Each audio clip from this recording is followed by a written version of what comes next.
BP wangbagi sign and symptom aikoina matam chana khanghoba taragadi aikoina tungda BP wangmana maram oiraga tholakadaba khudongthiba kayadagi aikoina ngakthokpa ngamgani aduna video achi loiba fawba yengbiu aikoina BP wangkhale haibagi sign and symptom karino haibadu mamutana khangminasi.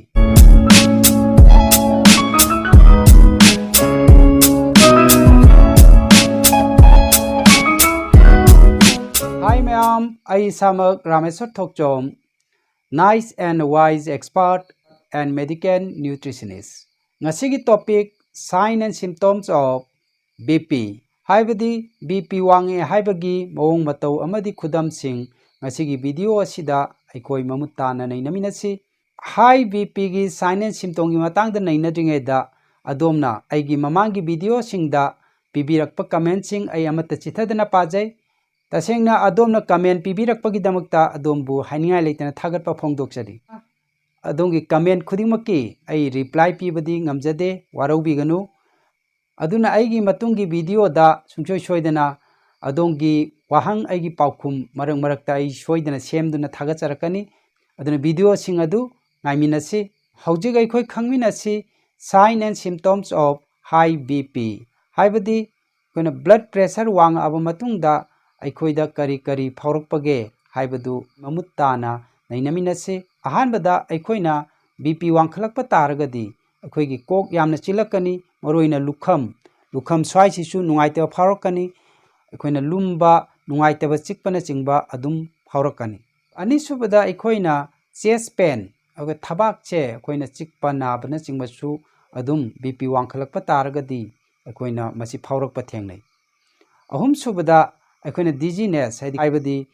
kok ngaubuna chingba BP wangkhalakpa taragadi adum thengnarakpa yai mari subada difficulty in breathing or aikoina shortness of breath haibadi aikoina sor honbada wabana chingbasu adum thengnarakpa yai manga subada nausea and vomiting haibadi aikoida oningba phaurakpa obana chingbasu adum BP wangkhalakpa taragadi aikoina adum thengnai taruk subada blur vision natragana aikoina other vision changes mayam tholokpa yai haibadi aikoina mitse maseng marang torokpagumba amadi aikoina mi gaje ani thongna urakpagumba sugumba gase adum aikoina BP wangkhalakpa taragadi adum thengnarakpa yai tare subada anxiety haibadi khoirang khoisauna baje masi BP wangba mide yamna toina thokalli nipan subada nose bleeding haibadi aikoina BP je ka hena wangkhiba taragadi aikoina natonda nahi tarakpana chingba sugumba sisu adum thengnai mapan subada palpitation haibadi aikoina heartbeat aikoigi heartbeat se maung tadana aikoina phurakpa hai tare aikoina heartbeat se henkalakpa haibadi aikoina akoigi mihun yam thuna chongjalakpa je masigumba si BP wang akanda su adum thengnai tara subada fatigue aikoina BP wangkhalakpa taragadi hakchang ichok chokthaba matam punungta haining chingba phawdaba sigumba se adum thokalli taramathoi subada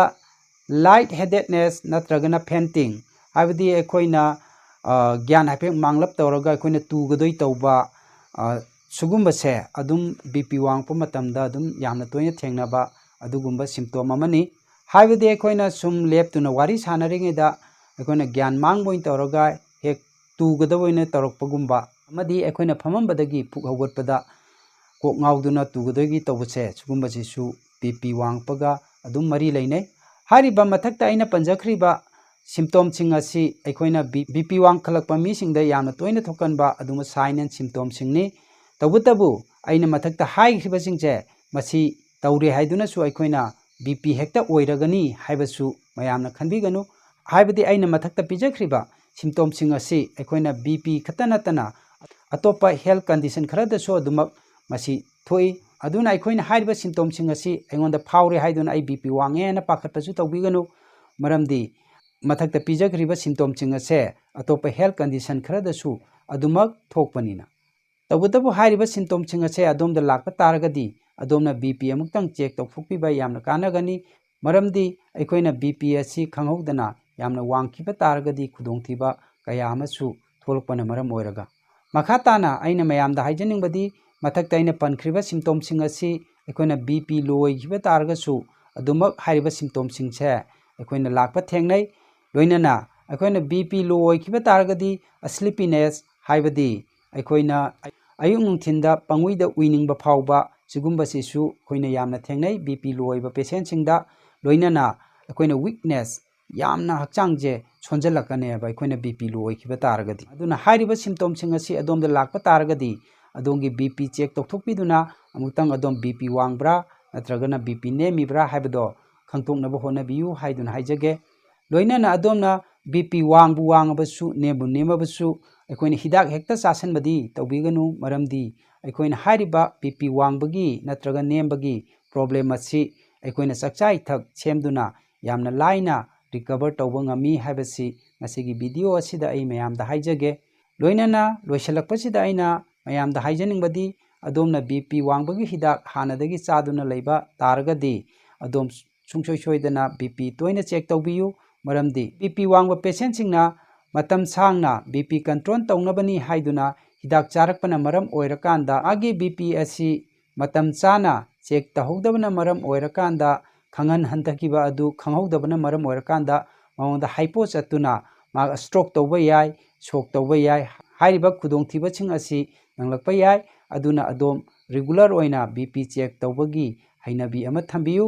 aduba adomna BP gi hidak chadana control tawba pamba taragadi adom aingonda contact tawbiro aduga adongi BP adu reverse tawduna punsi chuppa hidak chadana punsi nungaina hingba yagani haibasisu ngasigi video asida ai haijage loinana adomna aingonda contact tarukpa pamlabadi aigi description da aigi contact number hapcharamge loinana loisalakpasida aina mayamda haijaningbadi aikoina any disease laina khudingmaki solution loina lei aikoina punsi chuppa hidak chagadaba anaba amata leite haibasisu ngasiga video sidasu amukka hanna ai mayamda haijage aduna aina mayamda haijaningbadi aikoi medication yaudana hakchang phaba misak ama oibaga loinana aphaba samaj ama seminasi masi hariga ngasigi video asi matang asida loisinjarage kanglaipak imana yaifare